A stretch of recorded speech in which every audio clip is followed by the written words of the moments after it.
নমস্কাৰ, মই কিশোৰ দাস।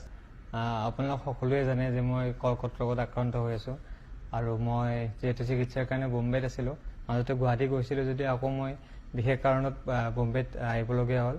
গতিকে মই বোম্বেতে এতিয়া উপস্থিত আছোঁ আৰু ইয়াতে ট্ৰিটমেণ্ট চলি আছে। আৰু এতিয়ালৈ মই যিমানখিনি কাম কৰিছোঁ আপোনালোক সকলোৱে মৰম কৰিছে, আশীৰ্বাদ কৰিছে আৰু সেইটোলৈ মই আজি চাগে মোৰ মনোবলটো আজিলৈ বহুত ষ্ট্ৰং হৈ আছে। আপোনালোকৰ এই আশীৰ্বাদ পোৱাৰ কাৰণে সাহস পাইছোঁ আপোনালোকৰ পৰা বহুতখিনি। আৰু এইখিনিলৈ মই মোৰ নিজৰ এই ৰোগটোক মই পৰাস্ত কৰিবলৈ মই হেৰি কৰি আছোঁ যিমান পাৰোঁ, কাৰণ মোৰ উইল পাৱাৰটো থাকিলে মোৰ বেমাৰটো মোক হাৰাব নোৱাৰিব। গতিকে মই আপোনালোকৰ যিখিনি মৰম পাইছোঁ, আশীৰ্বাদ কৰিছোঁ, সকলোৰে কাৰণে বহুত বহুত ধন্যবাদ। আৰু মই এই বেমাৰটো হোৱাৰ আগতে মই এখন চিনেমা কৰিছিলোঁ, মোৰ যিখন শেষ চিনেমা লাষ্ট কৰিছিলোঁ, সেই চিনেমাখনৰ নাম হৈছে দাদা তুমি দুষ্ট বৰ।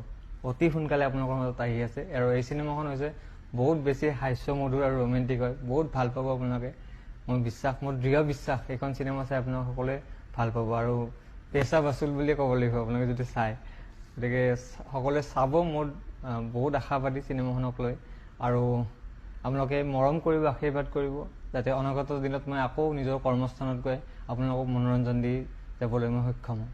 ধন্যবাদ।